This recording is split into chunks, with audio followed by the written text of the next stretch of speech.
I didn't know like anything about that program to actually place that bet. And we are live. What's up, everybody? We were just talking about March Madness.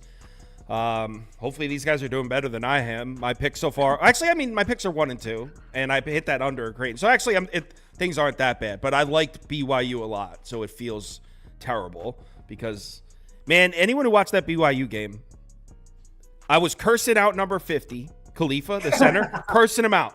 I was like, get him out. Get him out. They take him out. They bring in number 45. Dude is worse. Like, dude, I was like, bring Khalifa back in. Like, if BYU had a formidable center on the floor tonight that played an average game, they would have won. But whatever. That's just funny. I actually thought the same thing. We probably saw like the same period of the game. That's pretty funny. Yeah, the first half I was doing a couple things, but I watched the entire second half, and the story was like BY center, whoever it is, whether it's 50 or 45, just cannot produce. All right, so I know everyone's watching March Madness and stuff. I don't expect a ton of viewers to be in here. So those of you who are here, let's get back to the NBA. Let's win some bets here. I got, obviously, Ronald with me on my right, Munaf on my left. If you don't know him, that's his Twitter below. At the end, he'll give him a chance to tell you where he posts his stuff and all that. We're starting off with Kings at Wizards, and I kind of got, you know what, I'll go last on this one because this is a lean for me. I kind of want to hear where Ronald's at first. Yeah, I mean, ultimately, I did pass on this game. Like, I didn't make a bet on it, but there was 2 ways that I was looking at it.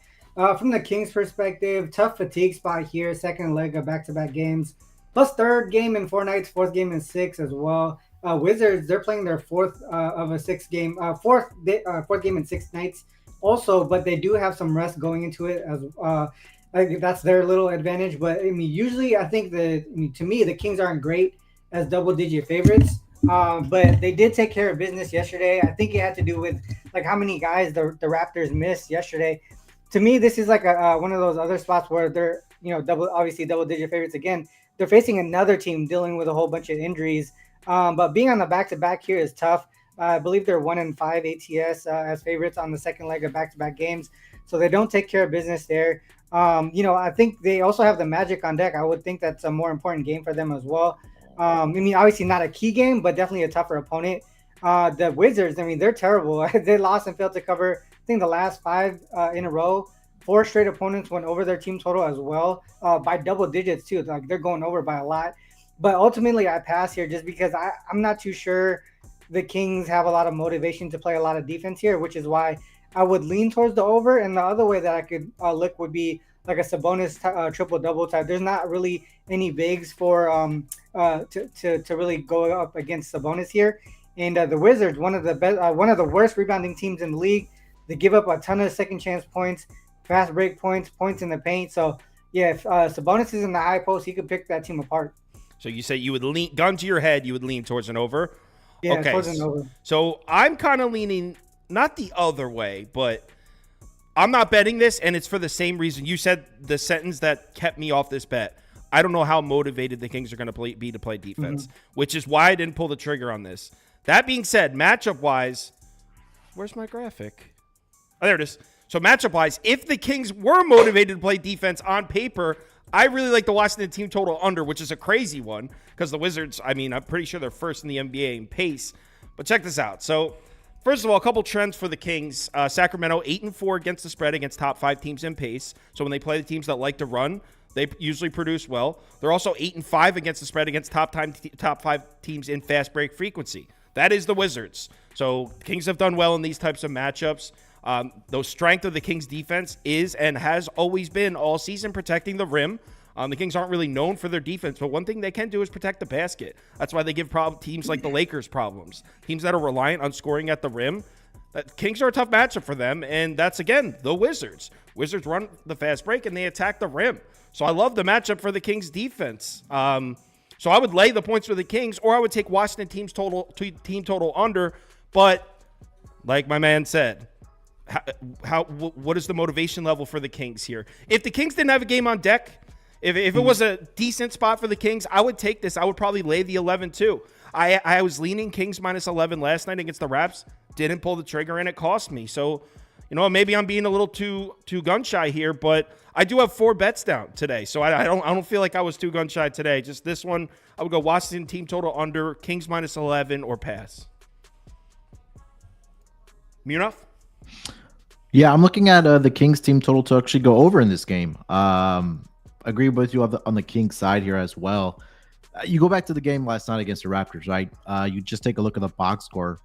None of the starters played in that fourth quarter, I believe. And if you take a look at the minutes, the player that played the most minutes for the Sacramento Kings last night in that game against the Raptors, I believe, was Harrison Barnes, who had played 31 minutes. Other than that, everybody else was under 30 minutes last night.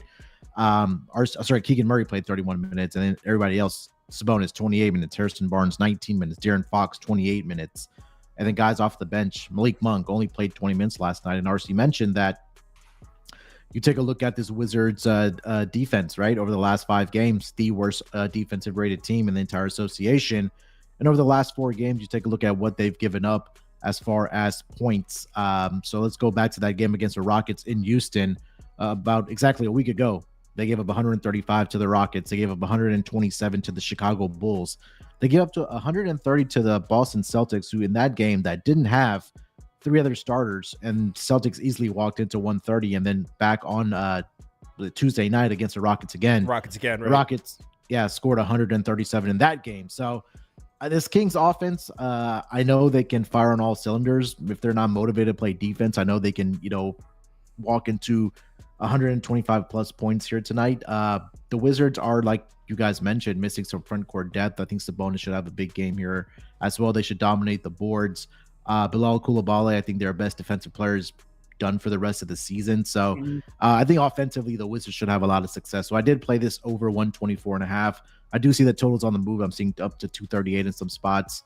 So I think that Kings team total now up to 125.5. So I did end up playing the Kings team total over 124.5 in this game. Yeah, so they're both circling around the over. I'm circling more towards the Washington team total under, but it doesn't seem like any of us really love it. It looks like Munaf was the only one that actually placed a bet on this on the Kings team total over. Mm-hmm. So our community is definitely leaning towards Kings here. The poll was 60%, 25% in favor of Sacramento. So community is leaning towards the Kings. All right, let's move on to game number 2. Good one here.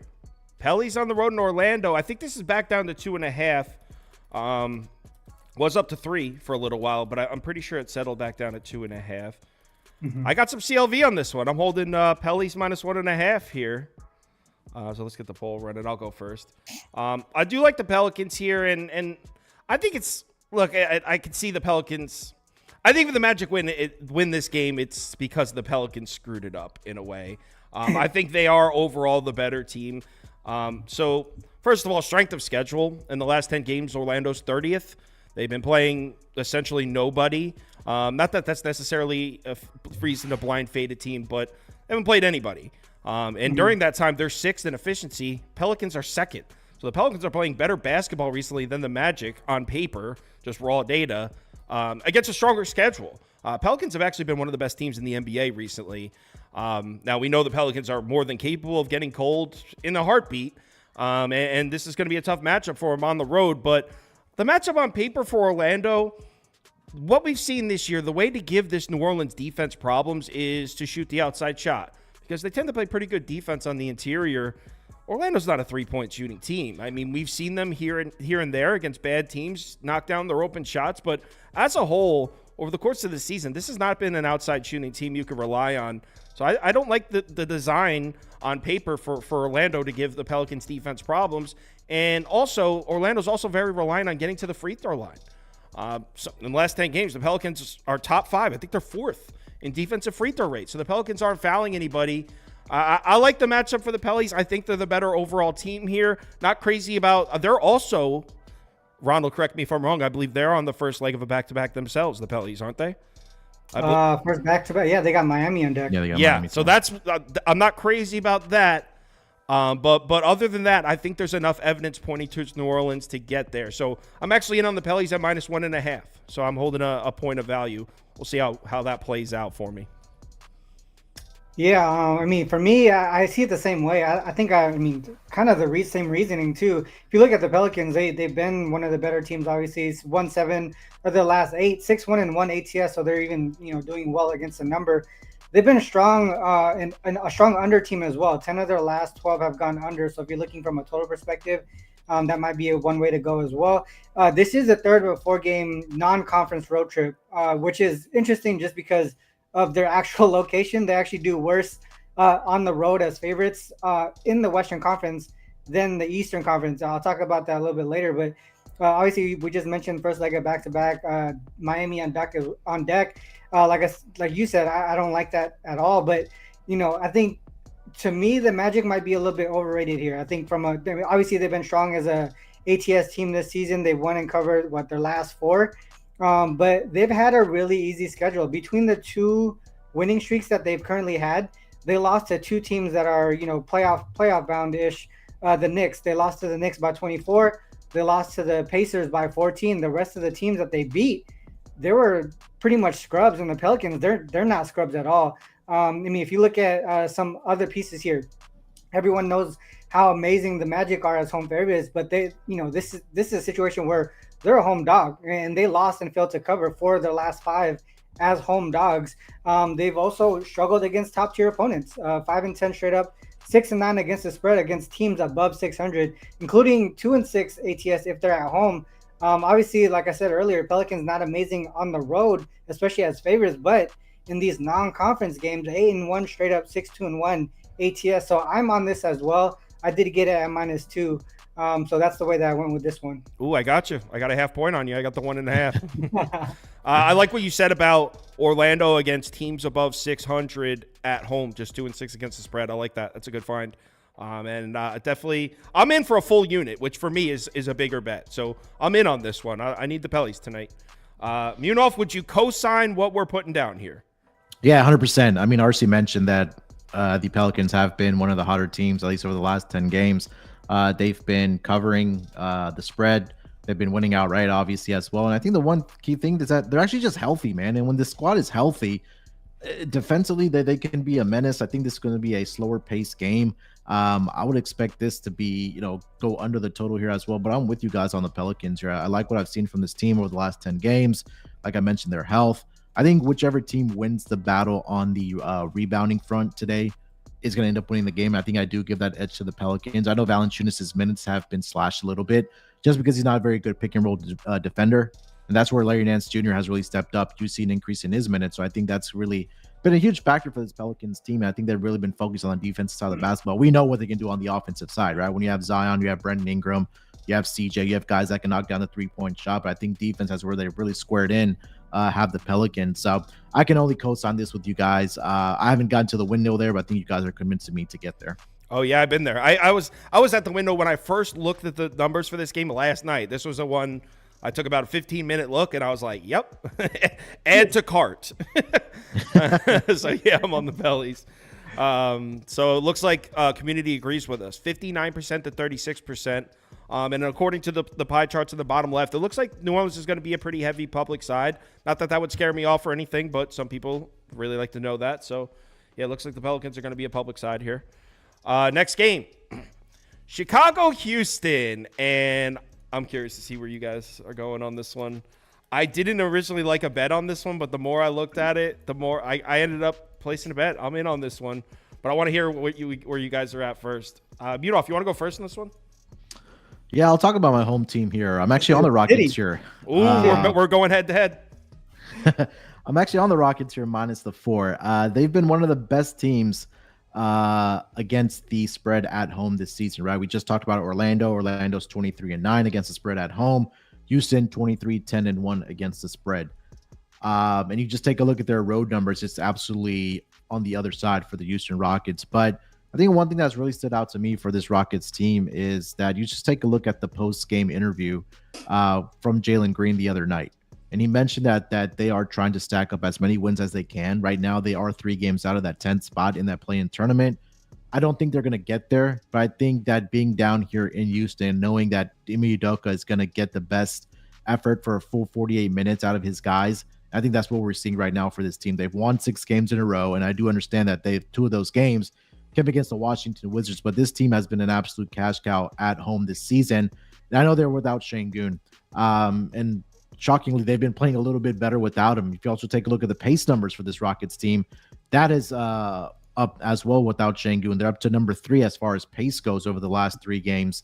Over the last 5 games. And I think Chicago is a team that doesn't like pushing the pace a lot. Offensively, they've been very efficient. They're top 5 in offensive efficiency are the Houston Rockets. And also defensively, they're actually number 6. So when I see that, and then being a 4-point favorite here at home where they've been really dominant, I'm going to lay it here with the Houston Rockets. Give me the -4. I also do like their team total to go over in this game. But my more heavier bet, full unit bet, is going to be on the Rockets -4. Okay. Ronald? Yeah, I like the Rockets here too, but I didn't take the spread though. I did take one of the things that Munaf did mention. I did take the team total over. I got it pretty early. I got the 110, and I think we're at like 111.5 or 111 right now. But so a couple of things that I saw, right? Obviously the Bulls had the rest advantage, but this is like a weird one-off road game between like multiple game homestands. It's kind of a funky schedule spot, but the one thing that I was really looking at was the fact that they have the Celtics on deck, right? A much more important game there. So a potential look ahead. Rockets, they've covered 9 of their last 10 games, won 8 of them straight up as well. So I think somewhat of an easy schedule. They did catch some teams in a bad spot, but overall they got a lot of momentum on their side, and a lot of it is on that offensive side of the ball. And with that pace, without Şengün, Rockets, they've been good as home favorites this season. 13-4 straight up, 11-5-1 ATS. And they perform well at home versus non-conference opponents as well. So when they travel, when Eastern Conference teams travel over to them, 8-4 straight up, 9-3 ATS, covering the last 8 instances in a row. And I think majority of them were in the last month or so. Bulls on the opposite side of the ball, 3-6 straight up, 4-5 ATS as road dogs in non-conference games. They're losing by an average margin of nearly 6 points there. The main focus for me on the team total, though, this is one piece that I really kind of focused in on. The Bulls on the road against teams under 500, they don't focus on defense at all. They're 11-2. Opponents are 11-2 to their team total over in this situation, giving up, averaging 116 per game. So opponents against the Bulls on the road against teams under 500, 11-2 to a team total over, averaging 116 points per game. The team total I saw yesterday that I took 110. It was an easy bet for me to take right away. All right, so I guess I'm on an island here. I'm on the Bulls, and look, by no means am I going to try to sit here and tell you that the Bulls have been better than the Rockets, because they haven't. Rockets have been playing much better than the Bulls, and the Rockets are at home where they've been better. All that's well and good. I know that against the non-conference, the numbers you just read off as road dogs, not great. But as a whole, the Bulls on the road have been good to me. They had a little bit of a rough stretch there, starting with that game, that afternoon game on the weekend against the Clippers, where they failed to cover that +9. That was kind of like where it started. But before that, I was cashing with the Bulls nonstop on the road. But really, it's a question of how these teams match up, right? Because if you look at the Rockets' recent schedule, let me pull it up. Who did they play? So obviously they've had an easy schedule here. I mean, in the last 10 games, they're 28th in strength of schedule. In the last 5 games, they're dead last, 30th. But it's more a question of not just the quality of teams. What kind of teams do they play? The Wizards, the Cavs, the Wizards, the Spurs, the Kings. All teams that are completely down to play this fast-paced game that this new-look Rockets team wants to play. That's not what the Bulls are going to do here. I mean, the Rockets the last 10 games, 3rd in pace. That's not, some of those games were including Şengün, but it seems like this new energy Rockets team kind of has a different feel to it. And they're run and gun, man, and it's been working for them. But I think the Bulls are going to be able to kind of be like a rude awakening. Remember the last time we saw those Bulls team go on the road, it was against the Pacers, and they kind of did the same thing. They ended up winning that game outright, and I think the Pacers are better than the Rockets, even though recent evidence would probably suggest to the contrary. But check this out. So on paper, actually he mentioned it a little bit. He was talking about the Rockets have an elite transition defense, right? They're elite against the fast break. It's one of the best things they do. Bulls are dead last at fast break frequency. No team runs the fast break less frequent than the Chicago Bulls. So they have no interest in getting out in transition. So that kind of neutralizes one of the Rockets' biggest strengths. And also, there's a lot of positives we can we can point out about this new look Rockets team. But there is a negative as well.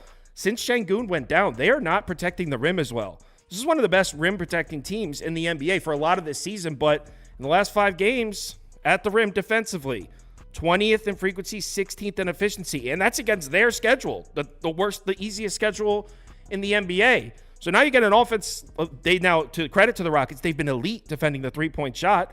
Bulls aren't trying to shoot threes. Now you get an offense like the Bulls that are going to be attacking the interior, attacking the mid-range all game.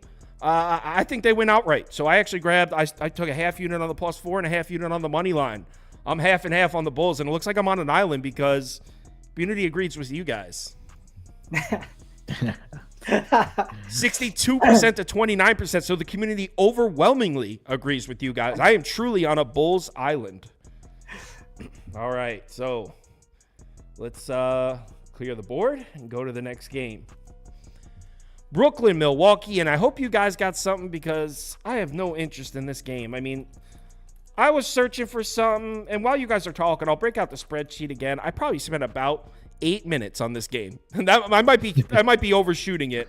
I would like to get there with Brooklyn +9.5 because Bucks defense hasn't been the most reliable, but there's not much I like about Brooklyn. And so do you guys have anything? Go ahead, Munoz.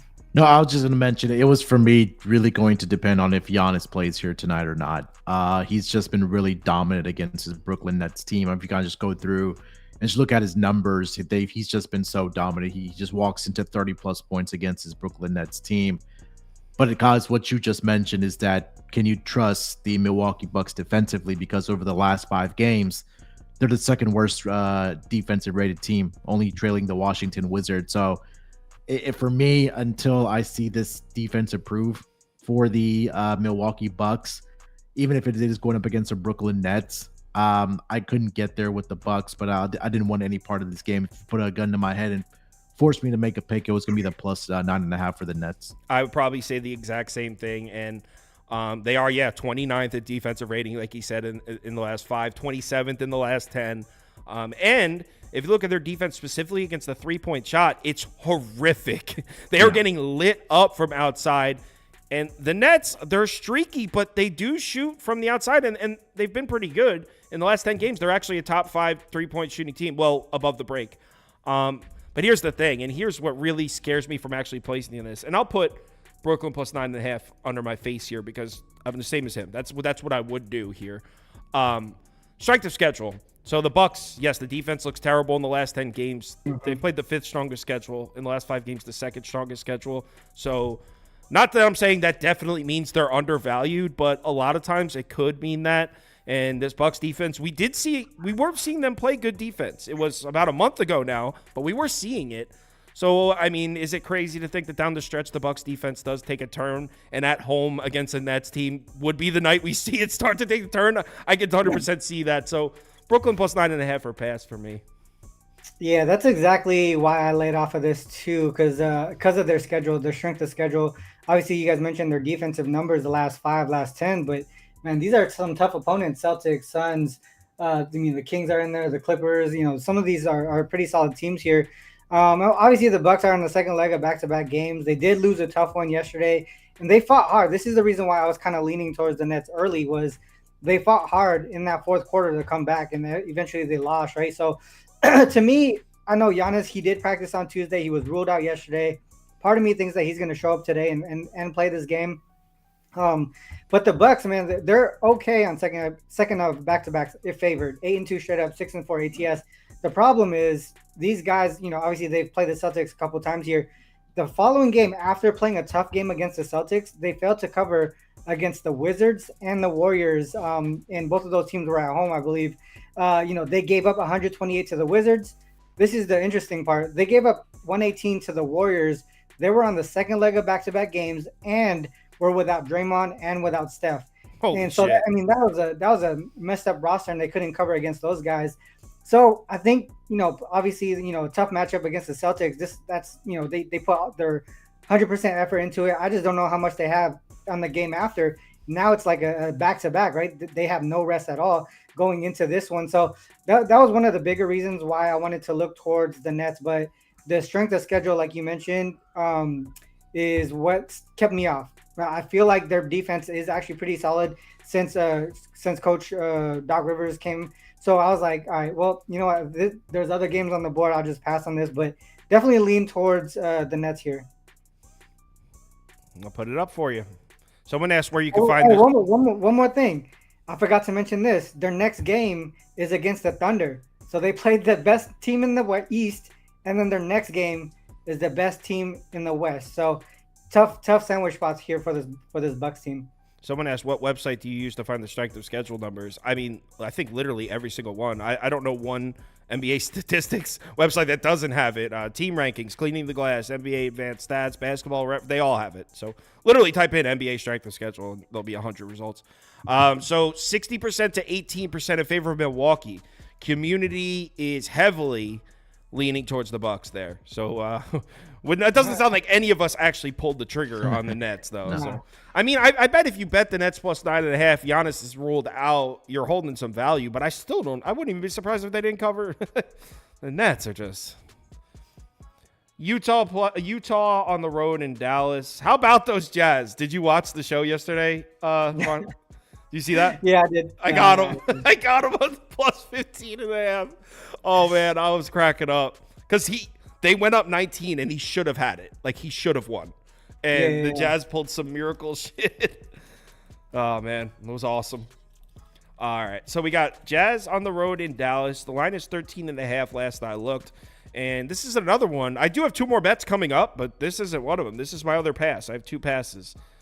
I would say Jazz are a pass, I guess, but I wouldn't be surprised if coming off that game where they really battled Oklahoma City tough for 80% of that game. They were really competitive. Wouldn't be surprised if we come out and the real Jazz stand up in this one and they just get the shit beat out of them. So I guess I'll say Jazz or pass, but this is a total pass for me. You want to go, Mina? I really didn't have much on this game here. I would probably look at maybe a Mavericks team total over or the full game over. I mean, take a look at the Jazz, right? We just talked about how bad their defense has been as well.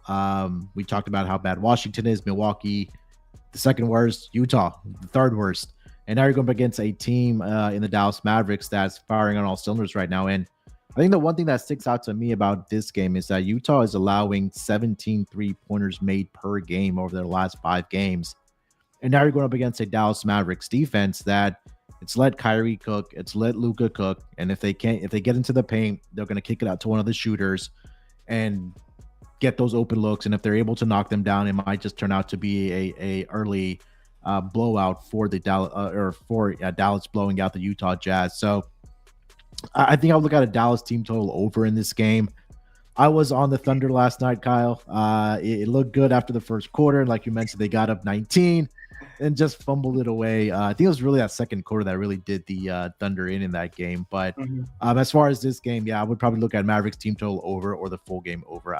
This Utah team, I've been hit or miss with them. Last night I was missing on them, but I think that the Dallas can have success on the offensive side of the basketball here. Yeah, I actually didn't bet the Jazz yesterday, but on Wednesdays, Ski comes on the show and sometimes we have a game where we go head to head, and that was our game. But so I didn't actually have money on it. It was more like fun bragging rights than anything else. I see a Luka triple double graphic in here. Is that you? Is that Ronald? Yeah, that's me. Fire it up, man. Yeah, don't hold out on the people. He's coming off of a game against the Spurs where he didn't have a great shooting night, but we know that when Luka steps into any gym or any arena, he's always viable to get a triple-double. I think that the backcourt defense here is where it's really going to struggle for the Utah Jazz. I think he does have a better shooting night here. I mean, he was only 6 of 27 from the floor against the Spurs. But again, we know the rebounds are going to be there for Luka. The assist, he had 16 in his last game against the Spurs. He's had a triple-double in 3 of the last 5 games. And the books just continue to price this at a plus 150 price and even better. I got this one at plus 175 this morning for Luka to record a triple-double. You take a look at the Jazz. Again, defensively, like I mentioned, they just have not been very good. Rebounding wise, they're going to be without John Collins in this game. So that's another opportunity for Luka to get those boards. We know the assists are going to be there. Again, if they do try to double Luka here tonight, the Utah Jazz, they're giving up those open 3-point shots. And again, with the pieces now that this Dallas Mavericks team has, whether it is Kyrie, whether it's Maxi Kleber, whether it is Tim Hardaway Jr. coming off of the bench, they have guys that can knock down the 3-point shot. And Luka always does a fantastic job night in and night out, finding those guys to knock down those shots. So in case this turns into a blowout, I mean, I could always see a world where Luka gets a triple-double, by the end of 3 quarters, right? Because he's always flirting with it when we get to around halftime. So anytime this continues to be plus price, plus 150, plus 170, plus 175 for Luka to get a triple-double, I'm going to be all over that. So Luka, for me, a triple-double here tonight at plus 175. Luka triple-double, okay. Ronald, I'm curious of Utah Jazz.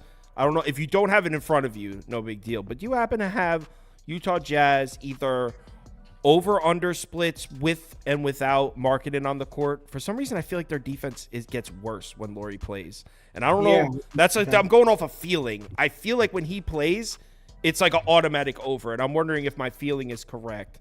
If you happen to have that in front of you.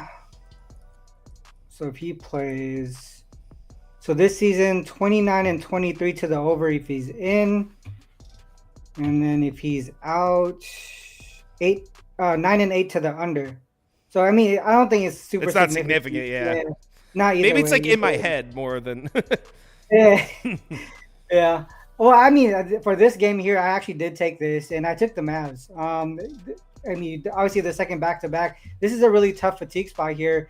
So that's the reason why I feel like I get why the number is a lot higher than what people expect. But second to back-to-back, third and four, fourth and six, teams really they really tend to struggle on the second of back-to-backs after playing like a strong team and a fast-paced team, like a strong fast-paced team like Pacers, the Thunder, Kings, something like that.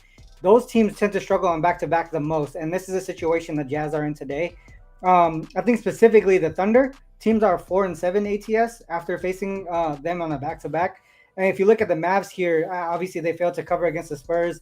They ended up winning that game, but I think I was on the show. I talked about it on the show about it was a possible letdown after the game winner. I think I said something about like tackle a live line, right? I think Mavs are going to win, which not cover the line, the full game line, and that's what ended up happening here. Markkanen is in, Clarkson is out, John Collins is out. This is like one of the situations that, and I talked to Ski about this too. I've been tracking this for a couple of years now. If you look at teams who have more rest going into the game and more rest after the game as well, those teams tend to be pretty profitable, especially. And then if you add their home favorite, it's even more profitable. In the last 2 years alone, it's hitting at a 69% rate, and that's the situation the Mavs are in today. Obviously, it's a high number, but if you look at the Mavs, they've been pretty solid as double-digit favorites here. 6-0 straight up, 4-2 ATS. Could you try again? Sorry about that, guys. What the hell is that? That's my laptop. The Jazz are as double-digit dogs, 0-6 straight up, 2-4 ATS. The crazy thing is they lost all of those games by double digits. They lost by each one of those games by 11, but they were like 14 and a half or something like that dogs, and they ended up covering that by like a single point or a free throw or whatever it was. But if you look at the last 10 games, this is really what pushed me to the Mavs here.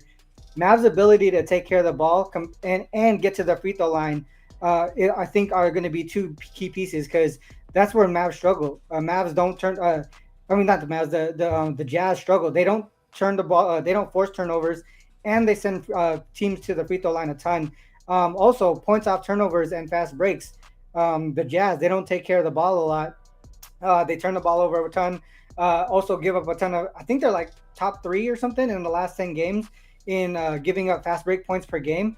And the three pointers. I think Munaf mentioned it. To me, I've seen that the Mavs have been struggling from 3, but the Jazz are actually the worst perimeter defense in the last 10 games. I think they give up the most 3-pointers allowed per game, and they give up the highest 3-point percentage in the last 10 games as well. So a lot of things point to the Mavs really taking advantage at all levels. And that's the reason why I took the Mavs minus 13.5. I mean, there was a couple strong points in there. I'm not betting it. I'm not going head to head with you on this one. I'm not. I was a lot more confident in Jazz plus the points last night than I am about the Jazz in this one. 47%, 31% in favor of Dallas. So there actually is a lot of people taking the Jazz. There was also a lot of people in the comments saying Jazz money line, but I don't know if that was a joke or if you guys are really taking Jazz money line. If you are, I respect your backbone. Honestly, like, good for you. Good for you. Let's take a look at the two games this season quickly between these two teams. The Mavericks won the first game back on December 6th by 50 points, and then the Jazz returned the favor back on January 1st on New Year's Day they won that game by 37 points. So let me guess, one was in Dallas, one was in Utah.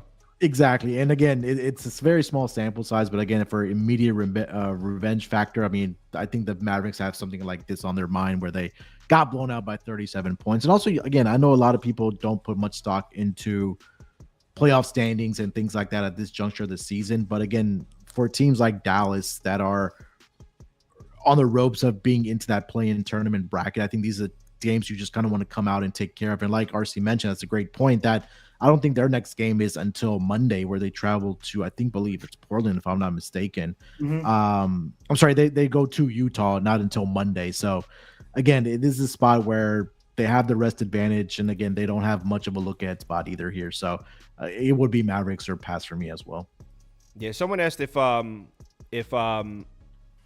marketing was on a minute restriction. I don't even know how to keep track with that. The Jazz rotation is crazy. I mean, there's times this season where Walker Kessler, who was like such a promising prospect, was playing like 18 minutes a night, and that was before he got hurt. So like, I don't know what they're doing in Utah. Knicks at Nuggets.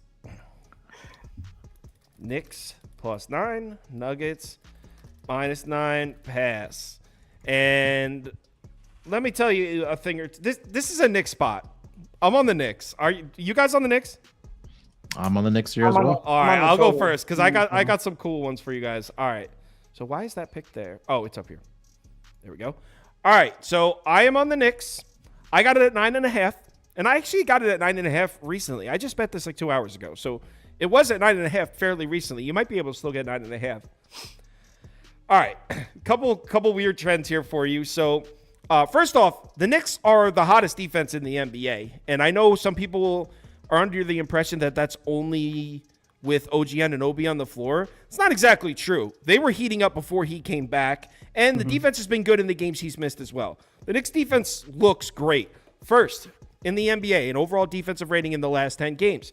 On the season, the Denver Nuggets just 2-7-1 against the spread against top 5 defenses. These are the spots where the Nuggets struggle when they see good defenses that make them work for every bucket. So right off the bat, a Knicks team 2 days rested, playing great defense. They look flawless on this road trip. They're on this West Coast road trip. They're 3-0 on the trip. Yes, one was Portland, but then they went into, I think it was Sacramento, beat them. Was it the Kings? I think it was Sacramento they went into. It was the Warriors, I believe. No, it was Sacramento, then the Warriors. Yeah. Sacramento, yeah. So they went on the road into Sacramento, beat them. On the road into Golden State, beat them. Knicks are coming into this game 2 days rested. Going to bring some serious defense. I like that. We're catching a big number. Also, what else have the Knicks been doing at an elite level? Maybe the best in the NBA? Cleaning the offensive glass. Just to make sure, I don't want to misspeak, but I believe they are first in offensive rebounding rate. Knicks, last 10 games. Last 10 games, they're second. Last 5 games, they're first. 34% offensive rebounding rate. 34%. The Knicks are all over the offensive glass recently. Denver on the season, just 4-8 against the spread against top 5 offensive rebounding teams. This is if you want to paint a picture of a team the Nuggets struggle with, right here. And you know where else where we've seen the Nuggets struggle recently?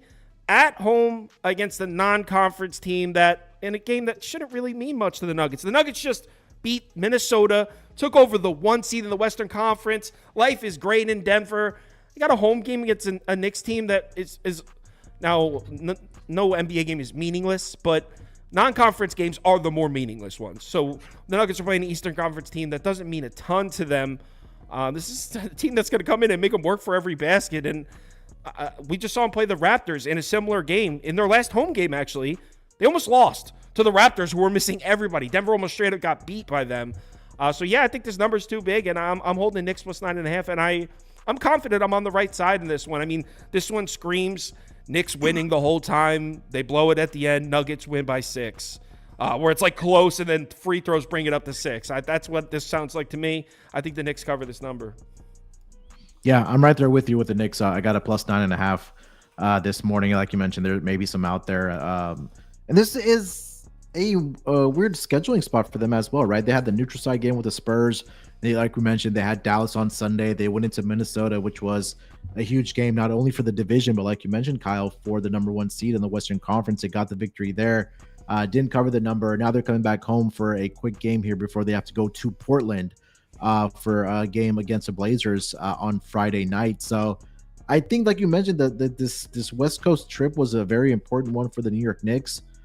They've played very well, and you just take a look at the defensive numbers. I know OG Anunoby's not going to be playing in this game, but when you have a guy like Josh Hart that's literally out there for about 47.5 minutes per night for you, it's just absolutely crazy to see how well this team has been playing. I think Jalen Brunson has been playing out of his mind.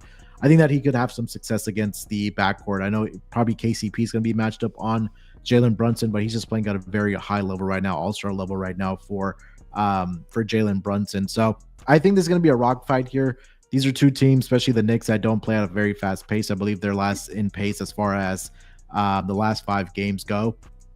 And Kyle, like you mentioned, defensively, this team has just been an absolute monster. So I think they could keep this within the number. I mean, I wouldn't be surprised, like you mentioned, Kyle, if that they are getting out to a quick start.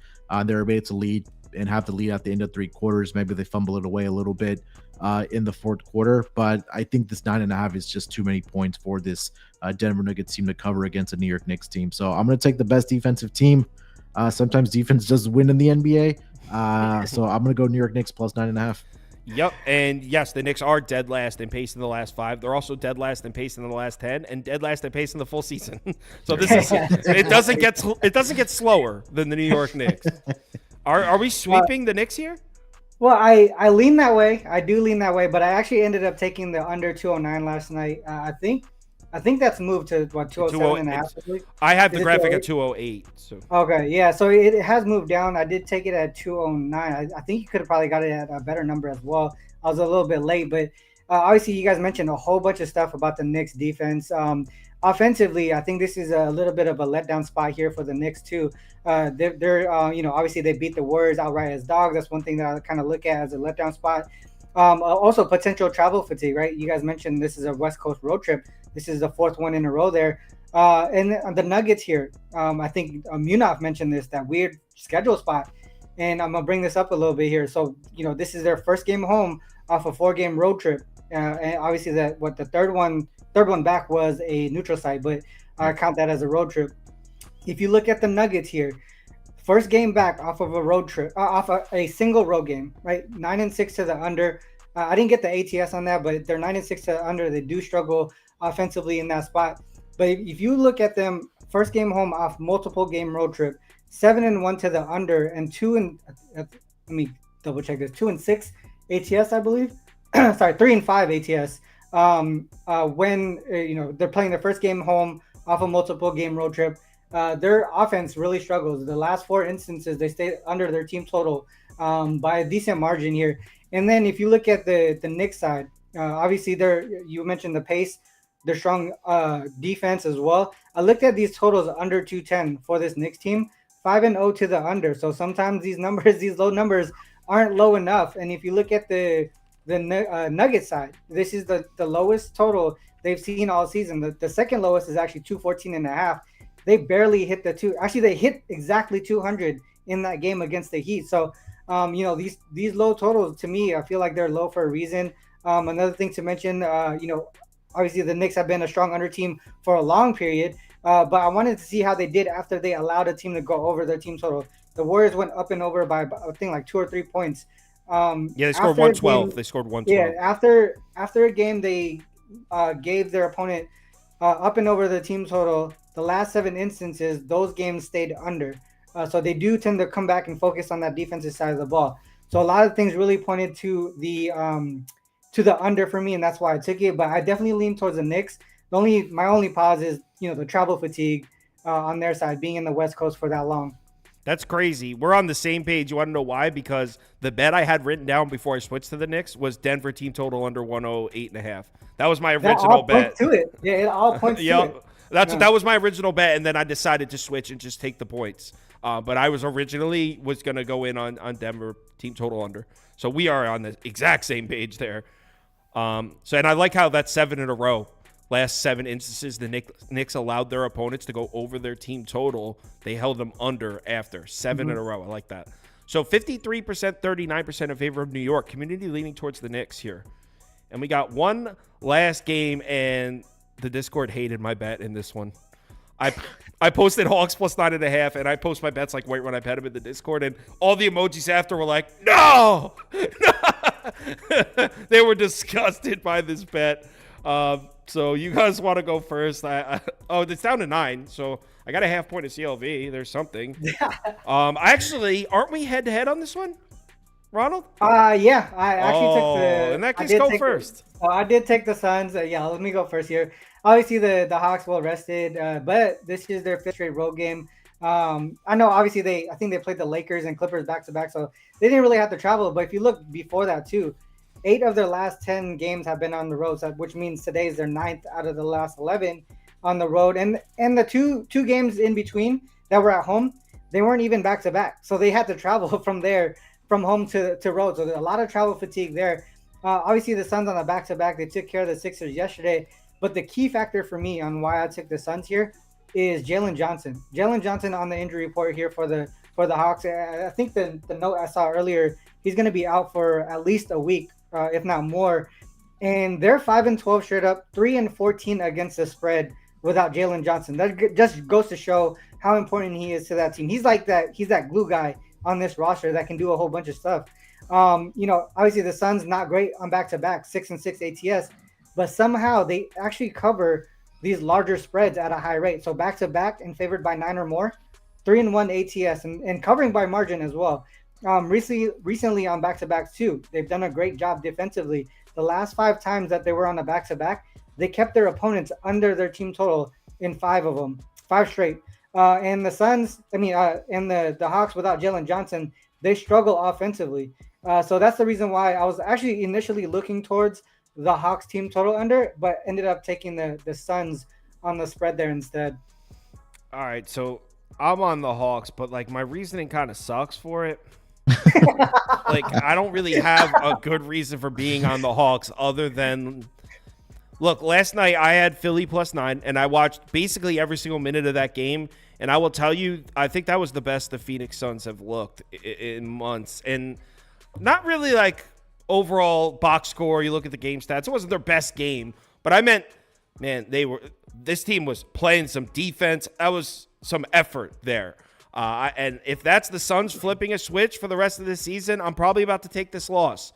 But if it's what we've seen throughout the year, which is just little flashes from the Suns that draws your money in on them on the next game, that has resulted in and that's been a losing endeavor for me several times. I know the Hawks are coming off a blowout, but before that, Hawks haven't taken a double-digit loss since March 2nd. We saw them go into LA and beat the Clippers. That was a weird spot for the Clippers. What I like about the Hawks for the Hawks here is they just got the shit beat out of them by the Lakers, right? Well, that was a great spot for the Lakers because I had LA. Why did I take LA -9 in that one? Oh, it was a back-to-back for the Hawks. It was a back-to-back for the Hawks. That's why I did. That's right. So it was a back-to-back for the Hawks. But I like how this Suns team is almost like the complete opposite. Suns aren't going to come and bang at the rim on the Hawks like the Lakers did. And I think the Hawks are going to win the battle on the interior in this one. And we're talking about a big number with a Suns team that has just choked so many covers away as big favorites. I mean, it's like their finishing move is laying 7 and winning by 4. It's like it's what the Suns do. And there's definitely plenty of angles you could find here for Phoenix, but I think this Hawks team might be a little bit overvalued. And you know what? They're getting the 3-point shot working. Look at the Hawks 3-point numbers right here. They're taking a lot of them. They're hitting them at a decent rate. Suns team struggling to defend it. The Suns have played a very strong schedule, but Suns have been struggling to defend the 3-point shot all year. So I think the Hawks are going to hit some outside shots in this one. I think they got a good shot at winning the rebounding battle. Let's go. Give me the 9. I'm going head-to-head with Ronald here. Hey, real quick before we move to Munaf, I wanted to mention something because I think you mentioned how the Hawks lost by 30 to the Lakers. I wanted to see how the Hawks do after getting smashed on.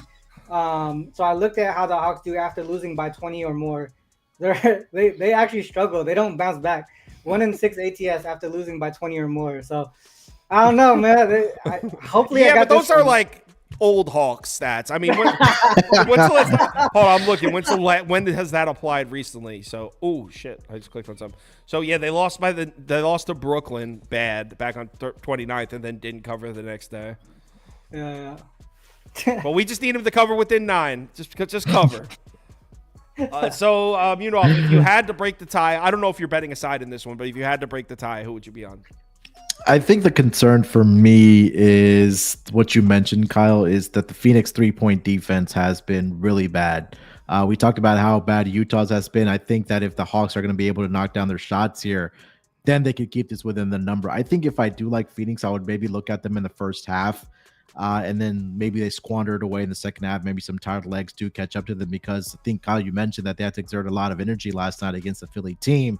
And some of their starters did play heavy minutes, right? When we talk about the Devin Bookers, the Kevin Durant's, and the Bradley Beals of the world yesterday, that they did end up playing significant minutes versus when we talked about that Sacramento game that they turned it into a blowout and they didn't have to play a lot of minutes, especially in that fourth quarter. So, gun to my head, man, I can't trust this Atlanta team. I'm going to Come RC on. here on the -9 here. You're going to put me on a Hawks Island. Damn. You're on the Hawks and the Bulls Island here tonight. Yeah. No, well, Bulls Island, I'm like proud to be on. This island feels a little desolate. So community is leaning towards Suns, but actually it seems like as far as what the viewers voted, viewers are much more in agreement with my Hawks pick than the Bulls pick. Seems like everyone was in agreement with the Rockets with you guys, but this one's pretty split. 45%, 38%. So there's a lot of people down to take the 9 with the Hawks. All right. How about a community parlay? Look, you Capper going for 2 in a row here. Coming fresh off his first ever win with the community parlay, looking for his second. And mute off. It's your first time on the show, so what we do is the people vote on legs of a parlay. Okay. And then we all bet it together and usually lose. This was I mean, I don't bet it, but I just wanted to win. I did bet the college one today. I usually don't bet it, no. But I did bet the college one today, and I think it lost on the first. Like, it's dead already. All right. So, first leg. Kings, Wizards, they voted for Kings. So, Kings -11. Pelicans. Oh, they definitely voted for Pelicans there. Pelicans money line. Bulls, Rockets. Oh, they definitely voted for Rockets. And Nets, Bucks. I think they voted for Bucks in that one. Yeah, they voted for Bucks. All right, top 2. First and second place are getting in here. First and second place. Oh, and while they're voting, Munaf, you want to tell them where they can find your stuff? Yeah, you can find me on the Sports Gambling Podcast Network doing the NBA Pod daily, Monday through Friday, handicapping every single game. Usually go live around 11:05 a.m. Eastern time. So doing that. MLB right around the corner. We already finished our division previews, did futures, awards, markets, all that fun stuff. So you can find that. And also do the Propcast, which is specifically only talking about player props, whether it's NBA, NFL. Do that with my guy Chris. I know you had Crispy Capping on here, so he's my co-host for that show. Yeah. Oh, cool. Chris is a good guy. Yeah, 100%. And then we also used to do shows together, me, Munaf, and Chris. I didn't even know. Like, I had people on. I didn't even know they all knew each other. That's happened a couple times already. And then also on pregame.com on RJ Bell's Dream podcast, I do the NBA pod there with my co-host there. So, yeah, is it's that been all? a lot of fun. Is there somewhere where they can find all that? Is on your Twitter? Is it listed? Yeah. You just go to my Twitter. I usually retweet everything at SportsNerd824, or if you want to find all the work there, you can also go to the website, sportsgamblingpodcast.com. Just hit the NBA tab, MLB tab. You'll see all my work there as well. Sportsgamblingpodcast.com. All right, so I actually tagged him in a tweet too. So if you follow me, you can just click on it. He's tagged in that. So it looks like Pelicans money line and Kings money line are going to get in. I put Kings money line in there. What the heck? Well, I guess it's got to be a chalky one. Pelicans money line, Kings money line. I thought, weren't the Kings laying? I think it was 11, right? Yeah, usually when I do 11, I do the minus 11, but I guess not. All right, whatever. Kings money line.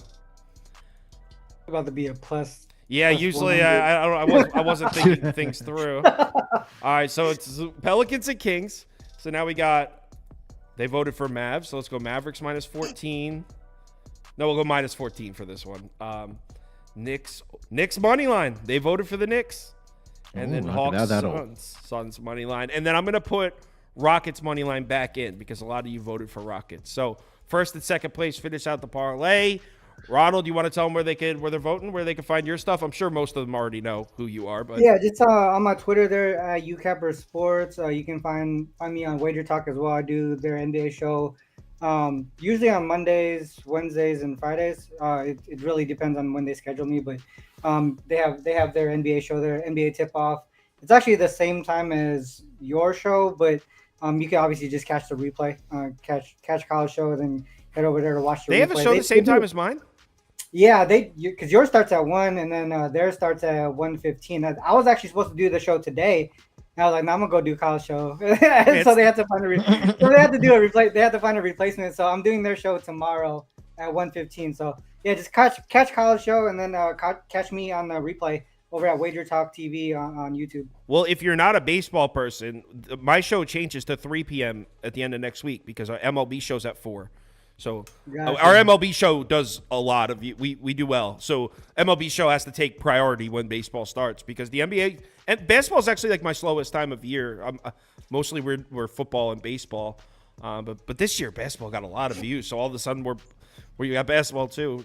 Growing. Man, when you run hot though, Kyle, I mean that's where. Yeah, I mean I have my best. Well, it's not over yet, but I'm having my best season since I started tracking it. This is my 4th year tracking it, and this is my best year so far. So I'm sure that helps. All right, so we have Pelicans, Kings, Rockets, Suns. Pelicans money line, Kings money line, Rockets money line, Suns money line. You happen to have a sports book open?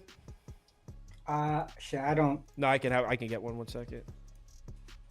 FanDuel. Let's see what we got here. All right, so NBA. We got Pelicans money line, Kings money line. Rockets, Suns. Did I pass Rockets? Rockets. Plus 289. You get another chalky one. You got a chance to go 2 in a row here. So yeah, after all those plus 11,000. Yeah. And did you see they gave Ski like a plus 1,800 or whatever? Did he hit? Yeah. Did he hit? No. Oh, okay. Most definitely not. So the community parlay is Pelicans money line, Kings money line, Rockets money line, Suns money line plus 289. Please bet that responsibly. Everyone, thanks for watching. Munoff, Ronald, thanks for joining. Ronald, I'll see you next week. Munoff, I'll get you back on soon. And you do MLB? MLB as well, yes, sir. Yeah, we'll get you on for baseball, too. We have a good show. So we'll get you on for baseball. Everyone, have a good night. Remember to be chill. Be careful with this March Madness stuff. Take it from somebody who's down several $100s already. Like, it's quick to get into a hole with this shit. So be careful with this March Madness stuff. Yeah, I'll be back tomorrow morning at 10:30 for the March Madness show, and then same time for the NBA show. So everyone have a good night.